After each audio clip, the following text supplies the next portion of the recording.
Assalamualaikum warahmatullahi wabarakatuh. Selamat pagi dan selamat pendengar di mana Anda berada. Terima kasih Anda masih tetap setia bersama kami Perempat dari Padang melalui FM 92,4 MHz ya, ataupun radio digital dan juga di live streaming Perempat dari Padang di laman rri.co.id. Dan pada pagi ini di sana pendengar, seperti biasa kita akan kembali lanjutkan perbincangan kita dalam kearifan lokal Minangkabau yang mengangkat topik di pagi ini adalah randang, bukan sekedar makanan tradisi. Wah, ini dia topik yang menarik saya pikir untuk kita coba gali bersama Mama Dr. Saiful Yazan Tuanku Mangkudun ya, yang alhamdulillah pagi ini telah bergabung bersama kami melalui link Zoom Perempat di Padang ya. Baik, kita sapa dulu Mak Tuan Kemengkudun yang sudah bersiap di seberang sana. Halo, Assalamualaikum warahmatullahi wabarakatuh, Mak. Waalaikumsalam warahmatullahi wabarakatuh. Selamat pagi Bung Adit, selamat pagi Dunsana Pendengar dari Perempat, Surau Kearifan Lokal Minangkabau. Iya. Bagaimana audionya Bung Adit? Alhamdulillah, Mak, tetap pada gok badantang, Mak. Alhamdulillah. Iya. Ya, kebetulan saya sedang berkunjung ini ke calon ibu kota negara. Oh iya. Di IKN, itu di belakang saya jarak sekitar 50 meter Istana Garuda. Oh. Memperhatikan kita. Iya. Waduh, Mama udah sampai di KN, Mak ya. Oke, Alhamdulillah. Selamat datang di tanah Borneo gitu ya, Mak ya. Betul. Kalau tidak salah gubernur kita juga sudah membawa tanah dan air ke sini ke titik nol untuk disatukan dengan seluruh tanah dan air dari seluruh provinsi di Indonesia. Iya. Baik, Mak Tuanku Mangkudun, pagi ini kita akan lanjut, Mak, perbincangan kita. Kita tidak berbicara masalah apa ini ya, apa yang lain-lain, tapi kita bicara tentang warisan budaya tak benda yang ada di Sumatera Barat nih, Pak ya. Iya. Dan kalau tidak salah dari data yang Mama sampaikan kemarin itu sudah lebih 300-an Mak ya yang terdata maksudnya. Yang terdata itu 342. 342 di Sumatera Barat. Jadi kita bergabung dengan saudara kita di Mentawai. Kalau Minangkabau punya sekitar 270-an. Mentawai juga menyumbang sekitar 70-an. Jadi 340-an begitu. Oke. Tapi dari 340-an itu yang baru terdaftar sebagai warisan budaya tak benda nasional itu 111. 111 ya? Iya, itu diajukan sejak tahun 2013. Sudah 12 tahun pengajuan, baru 111 yang tercatat secara nasional. Karena persyaratan tercatat itu harus lengkap. Iya. Baik, Mak. Nah, pagi ini kita mulai nih maraton ya. Mencoba menelisik. Mudah-mudahan kita bisa ulas. Iya, menelisik satu persatu ini warisan budaya tak benda. Jadi ini kita lakukan supaya generasi kita, anak-anakan kita di Sumatera Barat ini juga tahu ternyata negerinya, daerahnya ini menyimpan beratus kearifan, beratus warisan budaya yang itu semua tentu merupakan kewajiban mereka juga, kewajiban kita bersama untuk bagaimana warisan itu menjadi tetap abadi gitu ya Mak ya, dan terjaga. Betul. Terlestarikan, terwariskan dari generasi ke generasi selanjutnya. Tentu sebuah yang ironi ketika mereka kenal nanti tentang warisan itu dari orang lain gitu ya Pak. Atau malah sudah diklaim jadi milik orang lain. Nah, sudah diklaim jadi milik orang lain. Nah, ini jadi tantangan kita ke depan nih, Mak Tuan Kemangku Dunia. Dan pagi ini kita bicara tentang suatu yang saya pikir ini bukan hanya lagi nasional, tapi sudah mendunia dan bahkan sempat menjadi nomor peringkat pertama menurut CNN ya, Mak ya, yaitu makanan terlezat dunia itu randang. Ceritanya menarik itu Bang Adit. Ya.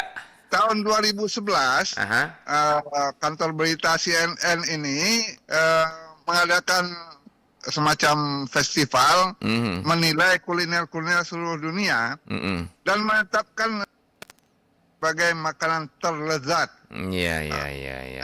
Most delicious kuliner around the world. Tahun 2011. Nah, itu yang memicu Sumatera Barat menyadari, dunia mengakui. Baru 2 tahun kemudian kita mengajukan ke tingkat nasional untuk dicatatkan sebagai warisan budaya tak benda dari Sumatera Barat. Nah, setelah CNN memberitakan hasil penilaian mereka tahun 2011, 2 tahun terlambat dari berita CNN. Berarti identik dengan yang saya antarkan tadi, Mak ya. Ternyata kita tahu dari orang lain. Orang lain mengakui lebih duluan. Untung yang diakui itu rendang sebagai kuliner dari Minangkabau. Minangkabau. Coba kalau seandainya dari negeri seberang, lain lagi ceritanya. Lain lagi ceritanya. Alhamdulillah ketika kemudian agak berebutan dua suku bangsa, dari Melayu mengatakan, rendang itu milik kami juga katanya. Dia minta bagian. 2017 CNN memperkuat kembali bahwa rendang itu memang kuliner warisan budaya tak benda khas Minangkabau. Jadi 2 kali CNN memberitakan itu, 2017, 2011 dan 2017. Kemudian Provinsi Sumatera Barat mengajukan ke Kementerian Pendidikan Kebudayaan 2013. Tercatat itu yang pertama warisan budaya tak benda dari Minangkabau. Di samping 2 lainnya ada tentang matrilineal Minangkabau dan arsitektur rumah gadang. Itu 3 pertama yang diajukan. Walaupun agak terlambat dari negara lain itu sebenarnya, Bung Adit. Sebab UNESCO itu sudah menetapkan warisan budaya tak benda itu akan dibiayai untuk pewarisannya sejak tahun 2003, 10 tahun sebelumnya. Dan negara-negara yang mencetuskan itu sudah mengambil jatahnya untuk pengembangan. Karena iuran UNESCO itu sudah mereka pakai sebagian besar selama 10 tahun. Kita baru mengajukan 2013. Begitu ceritanya, Bang Adit. Baik, Mak Tuanku. Nah, jadi beranjak dari pengalaman ini sepertinya memang mulai saat ini. Nah, kita nggak bicara ke depannya. Mulai saat ini kita harus lebih apa namanya ya, lebih melek. Kalau bahasa apanya keren, lebih melek lagi dengan budaya kita sendiri, dan lebih peduli lagi untuk bagaimana kita mencoba berupaya bersama menjaga, melestarikan, mengembangkan dan merawatnya serta mewariskannya ke generasi kita berikutnya. Begitulah kira-kira harapan kita ya, Mak Tuanku Mengkudun ya. Betul sekali. Karena begini, Bang Adit, namanya warisan budaya tak benda, warisan itu melekat ke manusia. Kalau tidak ada lagi manusia pewarisnya, maka warisan itu hilang sudah namanya. Beda dengan warisan benda, seperti candi atau bangunan, dia bisa dijaga bersama karena dilihat orang. Tapi kalau warisan budaya tak benda, dia melekat kepada manusia. Ketika manusianya mati, tidak ada yang mewarisi, maka warisan itu hilang sudah. Begitu ceritanya. Jadi sepertinya kalau begitu, Mak, kita tidak hanya bisa mengandalkan pewarisan yang secara istilah habitual gitu, yang kebiasaan sehari-hari. Umpamanya nih, Mak, kalau contoh rendang gitu ya. Biasanya kan pewarisan itu ketika si ibu bikin rendang, terus nanti anaknya diajak gitu ya. Akan pewarisannya seperti itu biasanya, Mak ya. Nah, alaminya. Tapi beranjak dari kondisi hari ini, sepertinya ya saya tidak menjustifikasi, tapi apakah juga semua ibu-ibu kita juga paham mungkin rendang gitu ya, Mak ya. Dan apakah ibu muda nih? Saya dengan nekat mengatakan mayoritas ibu-ibu kita sudah jarang menguasai ilmu rendang sebelumnya. Nah, ini kan jadi sebuah tantangan besar, Mak. Nah, kalau begitu berarti kita butuh sesuatu metode yang signifikan ini ya, metode yang terukur, yang terarah, dan bisa menjamin terjadinya pewarisan ini, ya mungkin dalam bentuk pelatihan kah apa segala macam. Itu nanti ke depan kita pikirkan ya, Mak ya. Tapi yang jelas kita mulai sekarang mencoba mengapungkan bahwa randang ini mesti kita lestarikan, kalau tidak ingin ya lagi-lagi nanti dicaplok yang lain gitu ya, Mak ya. Karena sekarang versinya sudah banyak, Mak ya. Ada randang manis juga, ada randang nanti kan originalitas dari randang Minangkabau yang sesungguhnya itu nanti akhirnya bingung juga, nih mana randang Minang ini ya, Mak ya. Apakah yang pedas, apakah yang manis, apakah yang asin, segala macam gitu ya, Mak ya. Oke. Ya, mungkin kita perlu sedikit menelusuri sejarah rendang yang dikatakan rendang Minangkabau itu, Bung Adit. Baik. Nah, Mak, sebelum kita ke penelusurannya, Mak, saya pengen mendudukkan dulu nih namanya ini. Nah, sebagian orang ada menyebut rendang, ada yang masih bertahan dengan kata randang. Nah, artinya ketika ini dikomunikasikan tidak hanya antar orang Minang dengan orang luar Minang pun, ada orang yang tetap bersikuku bahwa namanya randang bukan rendang. Nah, ini gimana, Mak? Kita sebaiknya juga menurut Mak sendiri gimana, Mak? Iya, kalau kuliner Minangkabau harusnya randang. Randang ya. Dua-duanya. Dengan A ya. Aha. Karena Minangkabau tidak punya E lemah dalam kosakata. Kalaupun ada E-nya keras biasanya. Gitu ya. Maka randang yang jelas marandang. Randang itu memasak di atas kuali, mengaduknya dalam waktu yang lama. Mengaduk dalam waktu yang lama itu namanya marandang. Jadi itu dipakai juga dalam majas kalau orang memutar balik suatu persoalan bolak-balik sehingga panas, nah dikatakan marandang masalah, marandang kato. Jadi marandang itu digunakan untuk menjelaskan kegiatan membolak-balik sesuatu di atas api yang panas. Dalam waktu yang lama gitu ya, Mak ya. Waktu yang lama. Nah, berarti kalau begitu, Mak, randang sesungguhnya bukan nama satu jenis makanan gitu ya, Mak ya. Dalam artian bukan satu jenis bahan baku utamanya gitu ya, Mak ya. Seperti umpamanya. Bukan, tapi ilmunya. Nah, berarti proses pembuatannya ini berarti ya, Mak ya. Proses pembuatan dan ilmu tentang menghasilkan kuliner itu. Jadi kalau randang itu ada 3 tingkatan. Ya. 3 tingkatan yang pembuatannya. Awal pertama namanya gulai. Gulai itu untuk dimakan sekali masak, dimakan. Itu sorenya tidak bisa lagi jadi gulai, dia harus dirubah, ditingkatkan jadi kalio. Kalio dikatakan juga rendang basah. Ditambah marandangnya 4 jam lagi, barulah dia randang Minangkabau yang sebenarnya itu. Randang Minangkabau bukan randang yang hitam dari luar sampai ke dalam. Randang Minangkabau itu yang agak kehitaman itu hanya bumbunya, dagingnya di dalam merah, segar. Nah, ilmu ini tidak banyak orang memahaminya. Bahwa randang Minangkabau itu daging di dalam gumpalannya itu masih merah. Tapi empuk sekali. Nah, yang bumbu di luarnya itu yang coklat kehitaman, tidak hitam arang. Begitu, Bung Adit. Itu pun menjadi apa ya karakteristik istilahnya, Mak, randang Minangkabau itu seperti itu, Mak? Iya, karakteristiknya sebenarnya daging yang awet, gulai yang awet itu tidak hancur. Kalau rendang itu terlalu aduk, dia hancur dagingnya. Dagingnya tidak hancur, dagingnya tetap utuh dalam ukuran tertentu. Ketika dibuka daging itu di dalamnya merah, merah segar. Merah segar, daging, ya. Bungkus di luarnya coklat kehitaman. Nah, itu yang randang. Begitu, Bung Adit. Baik. Sampai sebegitunya ternyata ya. Pemahaman kita harusnya tentang randang gitu.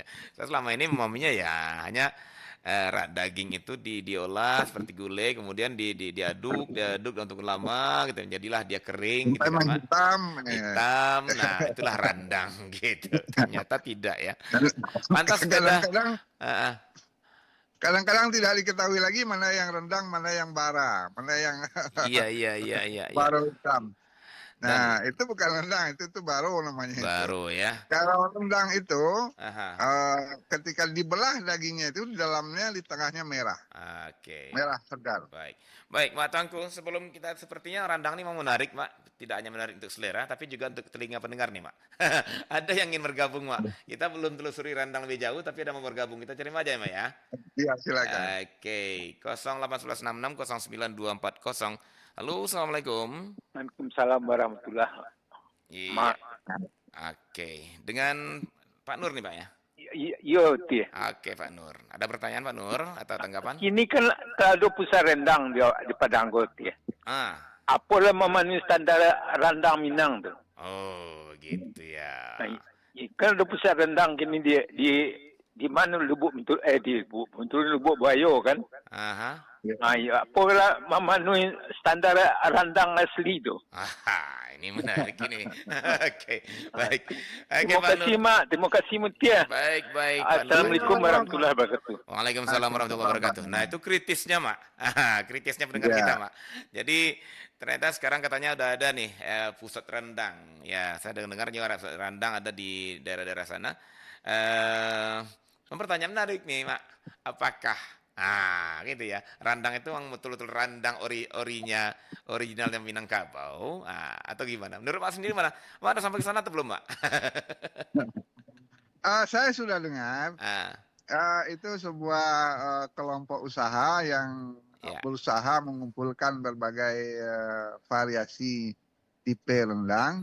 Oke. Ya, hanya itu keterampilan chefnya saja, ahli masaknya saja yang diandalkan, belum mengandalkan para tokoh adat yang mengerti tentang rendang adat. Rendang adat itu dikatakan ada ilmunya membuatnya, itu ada rumus-rumusnya. Jangan sampai rendang itu terlampau haru pelantiangan, kurang haru cik kambiangan. Nah, bumbunya itu benar-benar harus tertata dengan ukuran dan waktu memasukkan yang tepat. Oke. Jadi saya belum bisa menjawab kata Pak Nur apakah itu sudah standar atau belum. Kita juga belum sempat mendengar ada yang memikirkan standarisasi tentang rendang Minang ini. Nah, ini barangkali yang dimaksud Pak Nur tadi, pertanyaan Pak Nur tadi, dari apa yang saya bilang di awal tadi, Mak. Sepertinya harus ada nih semacam pelatihan kah atau apakah pembinaan kah untuk mewariskan yang randang yang sebenar-benar randangnya Minangkabau gitu, Mak. Karena kenapa? Inilah yang akan jadi benteng nanti ketika ya namanya udah beredar ke sana kemari, kemudian mereka ketemu. Nah, kalau nggak ada standar ini kan bisa aja semua ngaku, ini randang Minang nih, ini randang Minang, ini randang Minang, kan gitu ya, Mak ya. Jadi saya pikir ini masukan menarik. Masukan menarik juga nih dari Pak Nur ini, harus ada ini semacam standarisasi randang yang dikatakan randang Minangkabau. Jadi siapapun nanti ketika mereka mengklaim bahwa ini randang Minangkabau, oh no, itu bukan randang Minangkabau, kan gitu ya, Pak ya. Yang perlu kita lihat sejarahnya rendang itu. Nah, ini dia. Sejak dari Rajo Malewar, Rajo Kacik, bahkan Rajo Sulaiman sudah mengatakan ini bawaan dari kampung kami ketika dia mendamaikan suatu negeri. Di daerah mana, Pak? Betul. Rajo Kacik, Rajo Malewar itu di daerah Pak Ning di Negeri Sembilan. Kalau Rajo Sulaiman itu di Kerajaan Sulu. Berarti Mama ingin mengatakan bahwa sebenarnya randang yang ada di Negeri Sembilan di Malaysia itu dibawa oleh Raja Malewar. Raja Malewar. Iya. Iya, Rajo Kacik dan Rajo Malewar ketika dia mendamaikan para tokoh di sana. Dan itu dia kan utusan dari Pagaruyung ceritanya. Oke, jadi kita perjelas, Mak, bahwa randang yang dibawa ke Malaysia itu oleh Raja Kacik dan Raja Malewar ketika mereka mendamaikan sesuatu pertikaian di Malaysia. Dan apakah itu yang turun-temurun sampai sekarang, Mak, di sana? Nah, dalam riwayat yang didapat, itulah randang yang dibawa ke rantau pertama ceritanya. Oke. Sebelumnya sudah jadi randang adat di Minangkabau karena dia lambang dari penghulu. 3 penghulu ada dalam rendang itu. Daging itu namanya penghulu, santan itu namanya caliak pandai, dan lado itu alim ulama. 3 tungku sejarangan dalam rendang, begitu ceritanya.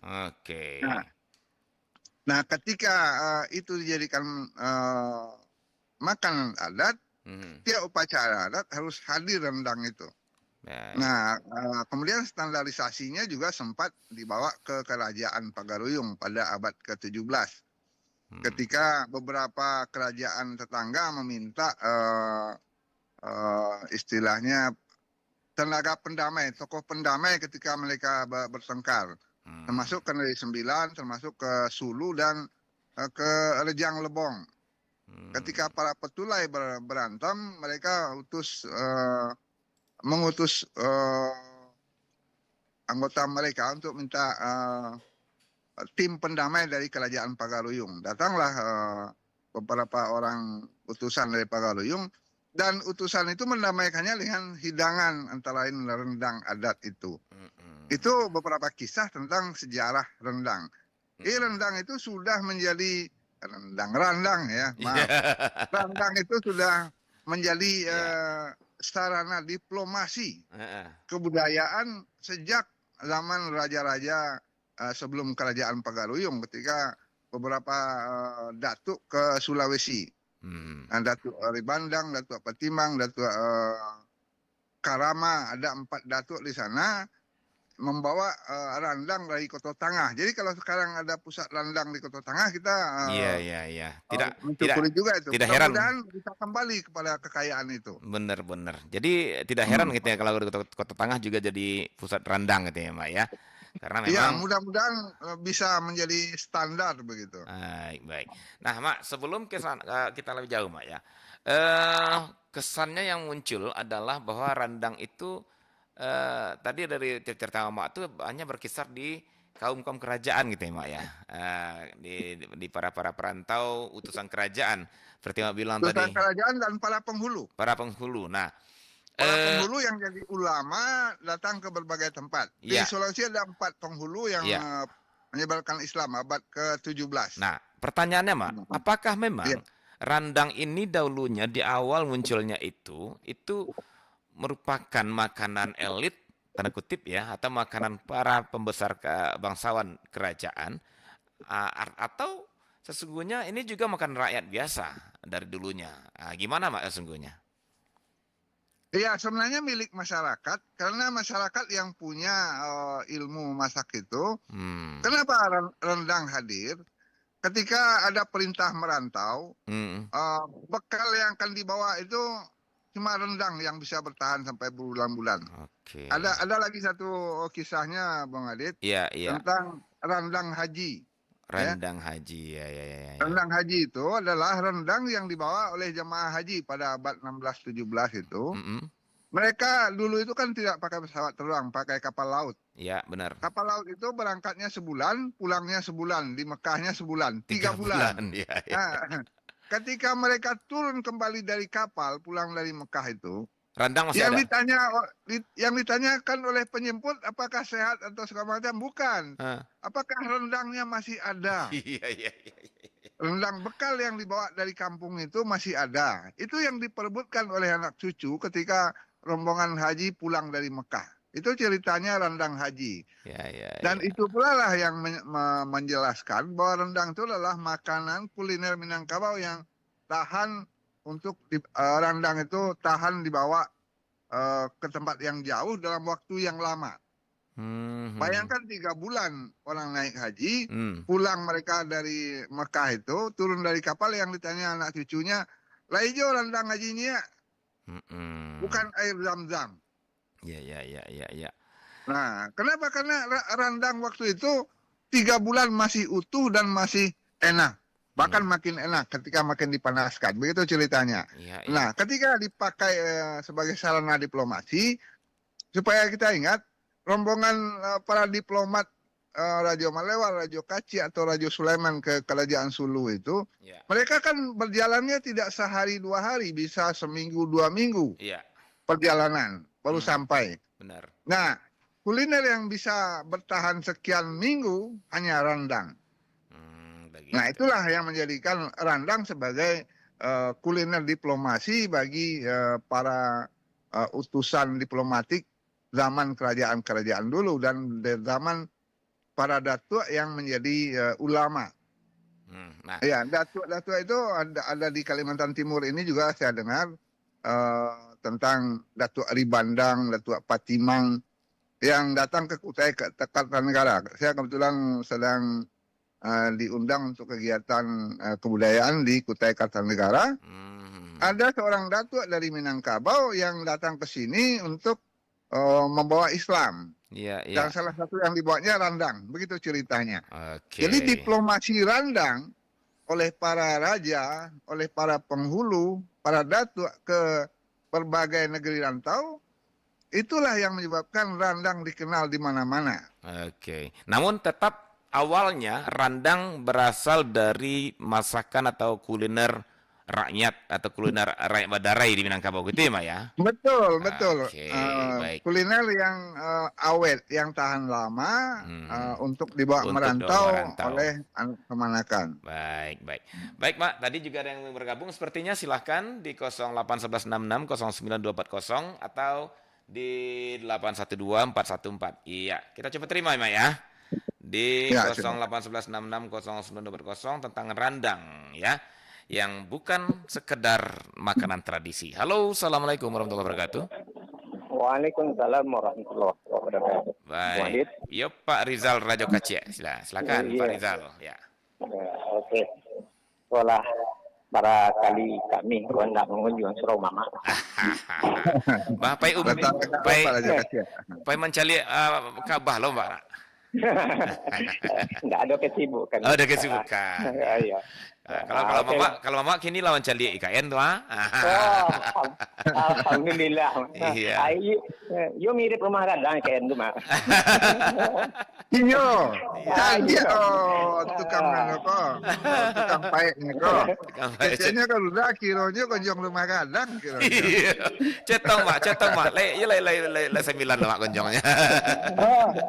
Iya 9 sampai dikira sampai di suwo di tengah cie. Iya. Itu mungkin terinspirasi Datuk Ribandang ya, Mak. Sangat mungkin. Tapi nak membawa kan dari Bali kok. Iya. Arsiteknya. Oke. Cewek mati betul. Gonjong rumah galang sampai 9 kilo. Oke, Mak. Ya, Pak Rizal Rajo Kacik, silakan, Mak. Oke, Pak. Rendang itu kan lah diakui secara nasional, Mak. Bahkan internasional ya. Ya, bahkan internasional. Dan dinobatkan sebagai makanan terlezat. Warisan budaya tak benda. Ya.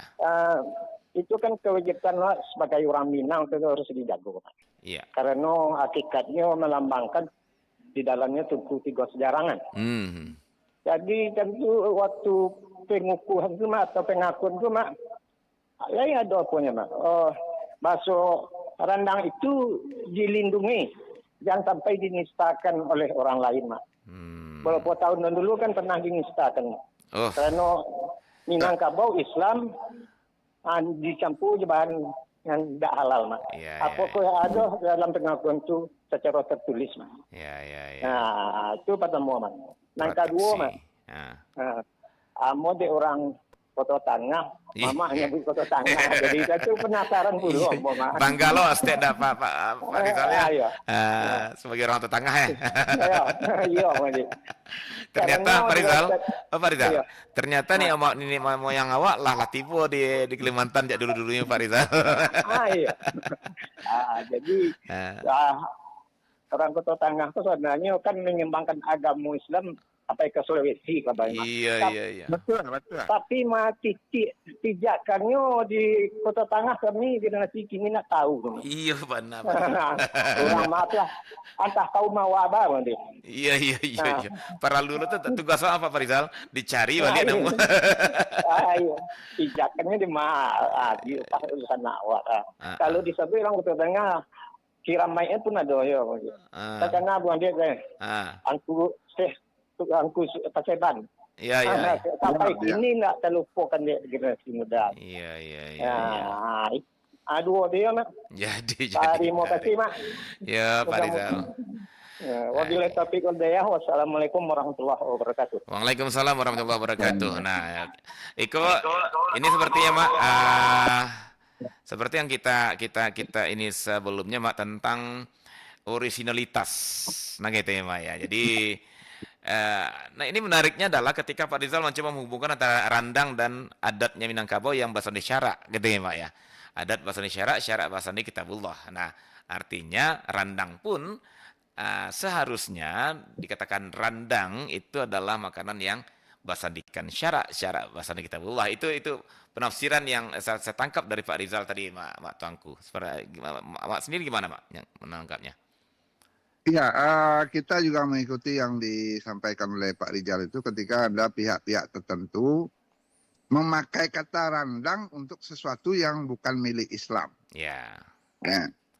Randang boleh diisi dengan balui karena balui itu halal. Randang boleh lokan karena lokan itu halal. Jariang pun boleh walaupun agak makruh. Itu bagian itu boleh dibilang variannya ya Mak ya, varian randang ya Mak ya. Oke. Tapi ketika dicampur dengan sesuatu yang tidak halal, maka dia keluar dari hak untuk dinamai randang. Kenapa? Randang itu kerja adat. Ya. Marandang itu yang pertama ada daging intinya penghulu, ada santan intinya cedek pandai, dan ada lado intinya alim ulama. Boleh dikatakan itu filosofi randang Mak? Iya, tiga hal itu melambangkan randang. Randang melambangkan tiga hal itu, mohon maaf. Tiga tuku sejarangan itu. Nah, kalau randang tidak badagiang, tidak balado, tidak basantan, tidak boleh disebut randang. Daging itu harus daging halal. Iya. Dan kalau nggak salah itulah urus secara hukum oleh anak kita, oleh wakil kita. Kalau nggak salah Pak Andre Rusiade lah mengadukan ke pihak berwajib dan orang itu lah minta maaf. Iya. Pihak yang menistakan randang sebagai kuliner adat Minangkabau. Nah, kenapa harus diangkat jadi kuliner adat? Kalau kuliner masyarakat, nanti kuliner Minangkabau itu jadi tidak terayomi kira-kira begitu. Maka harus dibawa ke tingkat yang lebih tinggi, kuliner adat. Walaupun yang memiliki sebenarnya masyarakat. Iya. Tapi memang dari dulunya Mak, pertanyaan kita lanjut dulu Mak, jawaban untuk Pak Rizal tadi Mak. Yang kedua tentang kotos tangah tadi ya. Iya, sampai pijak ke Mak. Iya, 4 datuk yang ada di Sulawesi, datuk di Tiro, datuk Patimang, datuk di Bandang, datuk Karama, itu dikatakan dari Koto Tangah. Ya, Koto Tangahnya tapi abad ke-13 Pak Rajo Kacek. Lebih dulu dari Aditya Warman. Cuman maaf Mak, saya potong sedikit Mak. Kota Tangahnya ini kan kita harus perjelas juga. Kota Tangah kan kalau nggak salah banyak juga di daerah-daerah lain di Sumbar yang Kota Tangah ya Mak ya. Yang nagari Kota Tangah memang di Padang. Hanya di Padang ya. Kalau kampung ada Kota Tangah yang lain. Tapi kalau nagari Kota Tangah memang hanya di Padang. Berarti memang clear kalau beliau itu dari Kota Tangah yang ada di Padang gitu ya Mak ya. Iya, di Kota Tangah itu ada beberapa kampung dari Kapalokoto sampai Ikokoto, ada Koto Tuonya juga. Iya betul. Ada rumah gadang di Koto Tuo itu yang sudah berusia lebih 200 tahun. Saya sempat mampir rumah gadang itu dan menanyakan ada enggak yang terkait dengan silsilah Ampek Datuk di Sulawesi. Sayang sekali tidak ada yang bisa menjelaskan itu. Nah, jadi tantangan yang diberikan oleh Pak Rajo Kacek penting juga mendudukkan Ampek Datuk yang diakui di makamnya dinyatakan beliau ini adalah Datuk dari Koto Tangah Padang. Itu dari mana kampungnya kita harus palitonya belum jelas. Di mana titik palitonya yang berampek kok. Kira-kira itu. Yang mudah-mudahan ada terpikirkan oleh Kerapatan Adat Nagari Kota Tangah untuk mendudukkan itu. Iya. Mungkin dari hanyut serantau beliau. Iya, mungkin dari sukunya bisa ditelusuri kali Mak ya. Sukunya apa Mak kalau boleh tahu Mak? 4 orang itu sama dengan suku orang di Kota Tangah sekarang. Ada Jamba, ada Koto, ada Sikumbang. Kalau nggak salah 3 itu yang jelas. Oke Mak. Dan mereka memang datua. Artinya penghulu. Penghulu ya. Atau penghulu kaum atau dia penghulu Galamudo, nggak tahu lah. Tapi datua, memang datua yang berangkat ke sana itu. Kalau kita lihat di pusaranya dinyatakan Datuk Karama, ulama dari Kota Tangah Padang. Oke, baik. Oke. Jadi artinya beliau diakui oleh orang yang menerima ini ulama dari Padang dan penghulu. Nah, cuma di mana tiap palitonya di Kota Tangah kok, ayo pasarahan ke Pak Rizal kecil untuk sama-sama menggerakkan. Ya. Aja-aja mau masuk Pak Rizal. Iya. Oke. Baik, Mak. Alhamdulillah untuk Pak Rizal itu ya jawabannya ya. Mudah-mudahan ini jadi titik awal juga. Ya, ada satu lagi Bung Adit. Iya. Ada tokoh kita dari Kota Tangah sekarang sedang ada di organisasi pemimpin adat, organisasi adat. Benar. Iya, mudah-mudahan beliau mendengar ini. Iya. Kenapa tidak ditelusuri itu untuk mendudukkan Kota Tangah sebagai salah satu sumber ulama adat dari Minangkabau? Menariknya beliau ulama dan juga penghulu gitu ya, Mak ya? Iya. Karena dan tahunnya lebih dulu dari Aditya Warman. Oh, iya. Kalau Aditya Warman itu 1347 sampai 1345, mereka itu pada abad 12 sekian sampai awal abad 14. Jadi 1296 sampai 1352. Ya, beliau yang ini kalau kita kaitkan dengan pembicaraan kita dahulu, Mak, lagi-lagi ternyata ya bicara Islam tidak hanya waktu itu aja ya, Mak, waktu perundingan itu aja ya, Mak ya. Tapi jauh sebelumnya. Jauh sebelumnya. Itu buktinya. Ini yang jarang kita akui. Nenek moyang kita itu agak malas mencatatkan kalau mereka sudah bekerja. Iya. Ya sudah bekerja sajalah, nggak usah dicatatkan. Istilah agak malas mengekspos gitu ya, Mak ya. Iya, flexing itu agak malas mereka kayaknya. Baik, Mak, nanti di forum khusus kita coba bicarakan karakter seperti ini. Sekarang kita kembali ke Randang ya, Mak ya. Nah, jadi tadi kan Mama sudah mengatakan bahwa Randang itu ternyata dia berawal dari masakan rakyat Badarai gitu ya, Mak ya, orang-orang untuk bekal merantau ya. Tapi pada akhirnya menjadi makanan bangsawan atau makanan Minangkabau. Makanan diplomatik akhirnya gitu. Nah, Mak, dan bahkan dikaitkan tadi di sana itu ada tungku sajarangan di dalam masakan Randang itu sendiri. Yang jadi pertanyaan begini, Mak. Apakah betul dari awalnya terpikir bahwa Randang ini akan menjadi makanan seperti itu, Mak, yang mempunyai posisi yang seperti mau bilang bahkan makanan adat gitu ya, atau secara kebetulan aja akhirnya bahwa Randang itu menjadi makanan adat, Mak Tangku, gimana, Mak? Iya, saya menelusuri dari beberapa sastra lisan. Ada sastra lisan Karaton Madang Diulu yang ditulis tahun 1800-an. Randang itu sudah menjadi bekal siapapun yang pergi merantau zaman itu, termasuk diantaranya calon Datuk Keturunan Guangga, calon Datuk Perpatian Sebatang. Yang Sultan Balun itu ketika akan merantau dibekali oleh ibunya ini satu saunji Randang. Disebutkan tuh. Kos saunji Randang untuk merantau agak sebulan. Sebulan rendangnya tidak habis. Nah, dan Randang itu kemudian menjadi kuliner diplomasi ketika dia berhadapan dengan pihak lain. Begitu ya. Nah, sampai-sampai, Mak, gini, Mak. Sampai Mamak tadi juga katakan bahwa itu adalah cerminan Tungku Tigo Sajarangan. Ini gimana, Mak? Apakah karena fungsi dan juga posisi randang seperti itu, maka dicari-carilah di dalamnya itu apa yang cocok dalam artian untuk penyimpan kebudayaan yang ada di dalam randang itu sendiri. Gimana, Mak?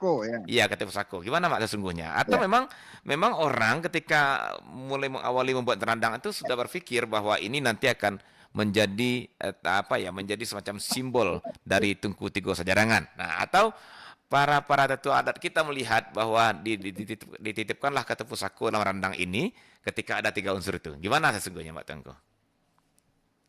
Mungkin kita bisa melihat dari proses randang di abad-abad yang lalu, abad yang sudah hilang itu.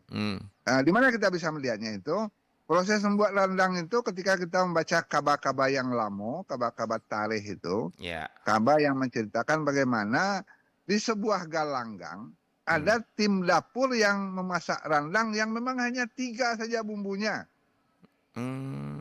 Disembelih sapi itu, dibersihkan, dipotong dagingnya, masuk ke kancah, masuk santan kelapa, dan masuk lado. Hanya 3 itu aja? Hanya 3 itu. Oke. Nah, itu ada, saya membaca 2 kabar tarikh yang menceritakan tentang galanggang yang orang sedang membuat randang. Maka datanglah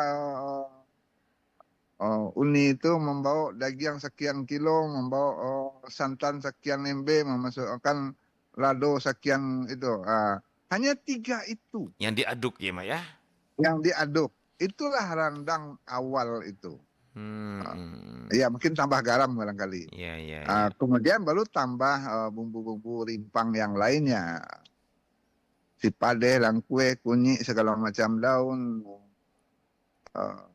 kapulaga dan segala macam itu perkembangan kemudian. Kalau dalam kabar-kabar lamu itu, kalau ada galanggang, ada dapur umumnya, itu randangnya hanya 3 itu saja. Daging, santan, dan lado. Dan katanya itu diantar oleh 3 pihak itu. Pangulu dan punya daging, jadi pandai bawa kalambi saja, santan. Ulama kalau orang padeh ya lado sih yang dibawa, kira-kira gitu. Nah, itulah awalnya kata pusako bahwa randang itu melambangkan 3 tungku sajarangan. Barangkali memang begitu awalnya, karena dulu masyarakat itu kan baralek itu komunal, bukan baralek individu.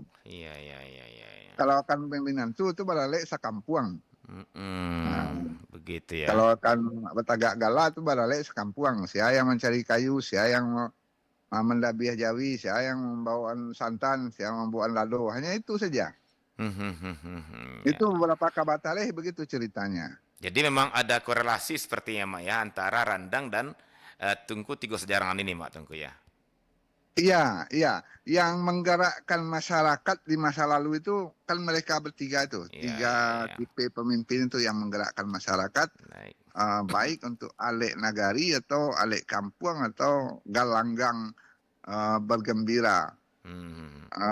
Dan dulu itu orang kan tidak punya catering seperti zaman sekarang. Kalau ada keramaian ya harus ada yang memasak untuk bersama-sama itu. Belum ada yang punya rumah makan waktu itu kan. Baik, Mak. Nah, Mak, ini bukan meragukan tapi saya masih tanda tanya, Mak. Gimana ya cara nanya? Artinya seperti yang bilang tadi, randang haji. Ini apa sih yang bisa membuat makanan tanpa zat pengawet, Mak? Sementara sekarang pun orang masak randang juga berjam-jam gitu loh, Mak. Dan saya pikir tidak jauh beda jamnya dengan para nenek moyang kita dahulu bikin randang. Nah, tapi kalau rendang sekarang saya pikir ya mungkin 1 bulanan mungkin lah masih lah ya. Tapi kalau lewat itu rasanya udah rasa pun udah mulai agak ada manis-manis lainnya gitu lah, Mak ya, agak. Tapi ini 3 bulan. Ini mohon maaf, Mak. Mohon maaf sekali lagi. Ini memang begitu adanya, Mak, waktu itu atau istilah gitu loh. Mana rendang haji karena pergi haji bawa rendang. sampai 3 bulan tanpa pengawet. Iya, Randang Haji itu ada di beberapa novel awal abad 20. Satu dua novel Hamka juga menyebut tentang Randang Haji itu. Ya, kalau tidak salah novel-novel dia yang ke Mekah itu atau yang merantau ke Delhi ada cerita tentang Randang Haji itu. Iya, iya.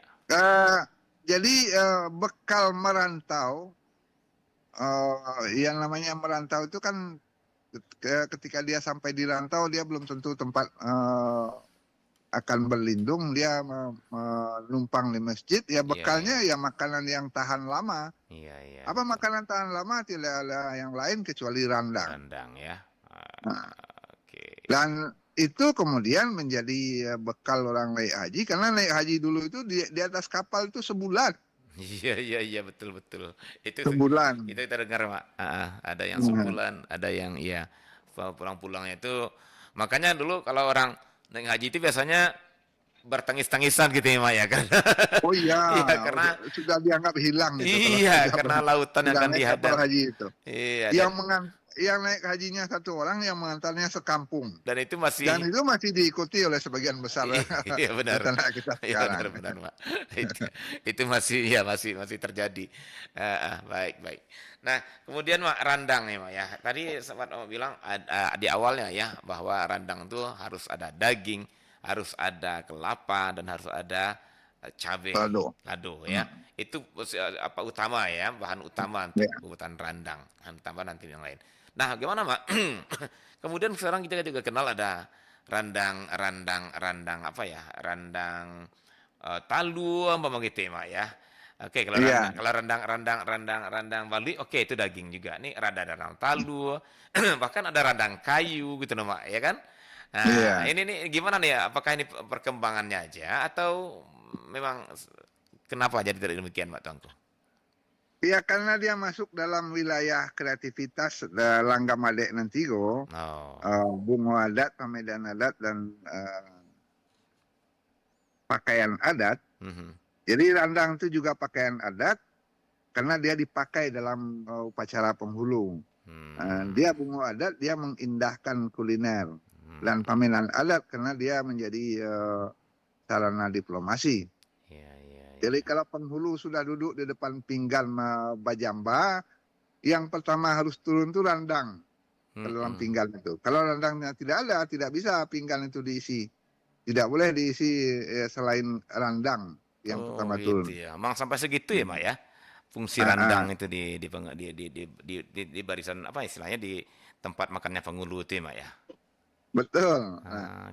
Jadi permasalahannya, apakah randang ini hanya sekadar mampir dalam budaya Minangkabau? Tidak, dia sudah menjadi inti dari Minangkabau. Dia masuk langgam adat Lantigo itu. Dia juga pakaian adat, dia juga bunga adat, tapi bisa dimasukkan pamenan adat. Nah, ketika pamenan adat, dia dibuka kreativitas, lahirlah berbagai variasi randang. Iya. Kreativitas itu. Tapi tetap induknya. Variasi itu tidak menjadi kewajiban dalam adat. Jadi hanya negara-negara tertentu saja yang mewajibkan. Misalnya kalau kita ke Pasisi, anda bersebut randang lokan, alun siak, alun salah saya makan lah, kira-kira begitu. Baik. Jadi ada negara tertentu yang meningkatkan apresiasinya terhadap kreasi-kreasi baru itu. Iya, tapi tetap pada intinya berarti induk di randang itulah randang dagyang, gitu ya, Mak ya? Betul. Itulah yang pada akhirnya jadi makanan adat di Minangkabau ya, Mak Tuanku ya. Iya. Oke, baik, Mak. Aduh, pembicaraan kita makin menarik dan randang masih terbayang, tapi ya waktu yang batasi kita, Mak, kita sampai di pukul 10 waktu Indonesia Barat. Nah, namun sebelum berpisah, ada baiknya kita simpul, Mak. Kita bikin simpulan ya dalam pembicaraan kita dalam topik randang bukan sekedar makanan tradisi. Silakan, Mak Tuanku. Baik, terima kasih Bung Adit dari Plaza Istana Garuda IKN. Saya menyapa Anda dalam kearifan lokal Minangkabau, bahwa randang ternyata pernah menjadi media diplomasi beberapa perantau terkenal Minangkabau. Termasuklah 4 datuk yang menjelajah Sulawesi, Datuk Ditiro, Datuk Libandang, Datuk Patimang, Datuk Karama. Saya dapat cerita itu ketika sampai di IKN ini bertemu dengan para tokoh dari Kutai Kartanegara. Datuk Libandang itu mampir ke Kutai Kartanegara dan salah satu suguhan mereka yang terkenal adalah randang. Kami sudah kenal randang dari Minang itu abad ke-14 katanya. Jadi saudara, ini bukan sekedar warisan budaya tak benda, tapi ini adalah warisan yang menjadi identitas Minangkabau. Mudah-mudahan kita bersama mewarisinya dengan lebih baik. Terima kasih, Bung Adit. Baik, Mak. Terima kasih, Mak. Dan selamat melanjutkan tugas Mak. Melanjutkan kreativitas Mak tuh di IKN sana, Mak ya. Salam juga. Amin. Salam juga dari Perempat dari Padang, channel budaya Sumatera Barat gimana ya. Ke teman-teman, ke para tetua-tetua senior budayawan yang ada di IKN saat ini, Mak Tuanku ya. Iya, terima kasih. Oke. Baik, Mak Tuanku, terima kasih lagi. Assalamualaikum warahmatullahi wabarakatuh. Waalaikumsalam warahmatullahi wabarakatuh. Baik, saudara pendengar, sampai di sini acara Kearifan Lokal Minangkabau kita pada pagi hari ini. Sampai jumpa di Kearifan Lokal Minangkabau berikutnya dengan penelusuran warisan budaya tak benda yang menarik lainnya tentunya masih di Kearifan Lokal Minangkabau. Tetap bersama kami di Perempatan dari Padang, Suara Budaya Sumatera Barat.